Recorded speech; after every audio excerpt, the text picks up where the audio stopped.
Hey Libra, this is Alex. I'm here to bring you your general angel tarot and oracle card reading. Of course, the reading itself is timeless, but the video is being published in July of 2020. I have laid your cards out in front of me, so we'll go ahead and get started. And as always, if it does resonate, please feel free to like and subscribe. Okay, so the overall energy is Mystique. Mystique is keep charging ahead and don't take no for an answer. Expect miraculous solutions to appear. Okay, this to me, is very simple. It just says, keep moving forward, even if you don't know where you're going. Have an enormous amount of faith that the universe will, kind of bless you with solutions and answers to your prayers. Okay, this is, to me, it has everything to do with blind faith. In looking at the first row of tarot cards, you have the Sun, which represents happy times and excitement and joy and vitality.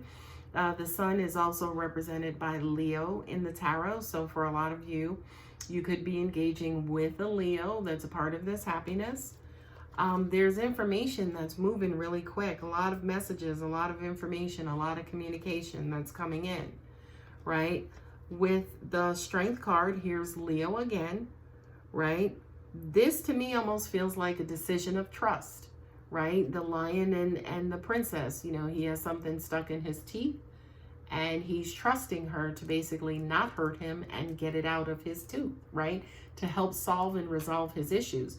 So for you, Libra, I kind of feel like this is exactly what a lot of you are going through, in that you're kind of blindly having trust or blindly having faith that a situation will work out in your favor. Okay, the situation could involve money or it could involve work, right? But you are not leaving any stone unturned. You're getting down to the business and the details of whatever this is, and you are working things from the bottom up versus from the top down. You're applying a lot of energy, a lot of thought, and a lot of detail to whatever the situation is. And also at the same time, it will pay off, right? This is also a card of, working towards abundance and working towards a better life and, kind of like a better situation. Now, it at the same time breaks your heart, right? It's almost like that double-edged sword where it's like, okay, I'm doing it for the betterment of us and our family and our lifestyle, but there are some sacrifices that need to be made. And unfortunately, these sacrifices, are causing pain. I don't necessarily feel like in this particular situation, betrayal applies, but I'll just kind of put it out there. I just kind of feel like it's a great situation, but there's one drawback. And that drawback, unfortunately, it kind of makes or breaks the situation, right? The next card too is the Three of Cups for the Rider-Waite. For those of you, say for instance, who are dealing with a broken heart or could be healing from a broken heart, I do kind of feel like you should immerse yourself into loved ones, your community, your tribe, the people who love you the most.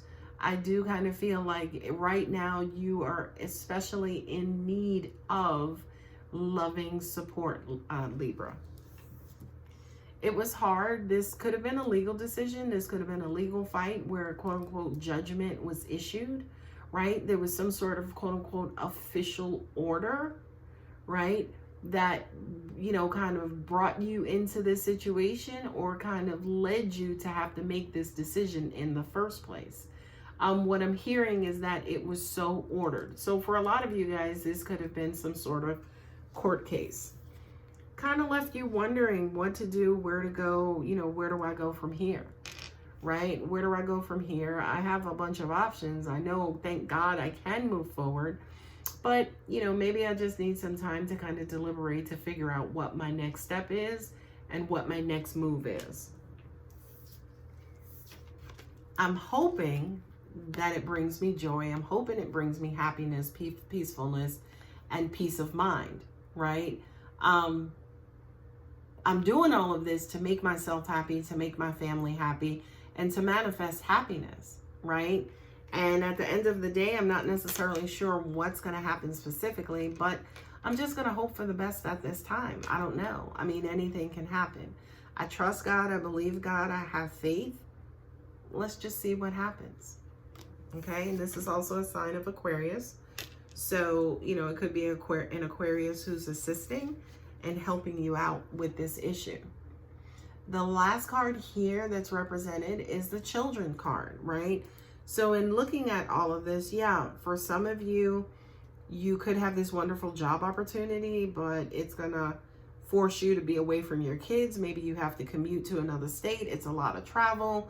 You know, maybe you have to send the kids to live with their grandmother or their dad or their mom, or, you know, depending on whatever your situation is.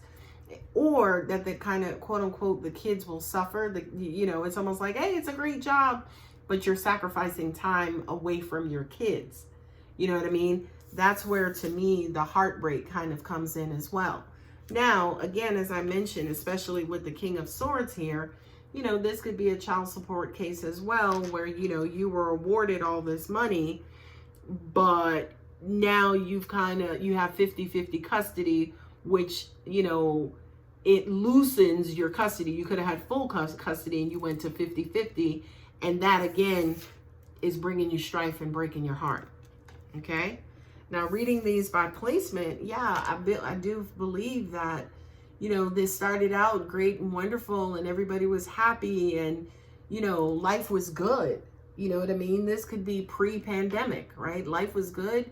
You know, we had everything we wanted and needed, and, you know, everything was moving along perfectly.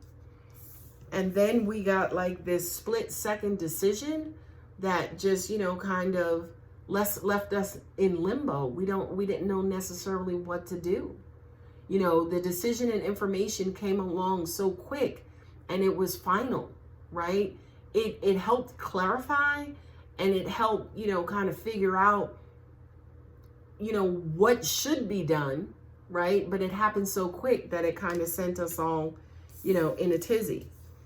And from that, you know, now we're kind of left wondering, like, okay, what do we do? Where do we go? You know, do we kind of live with this, you know, pain, or live with this, you know, thorn in our side, or do we have trust and faith kind of going forward that, you know, we will be able to move forward again with peace and happiness and joy and trust and faith, right?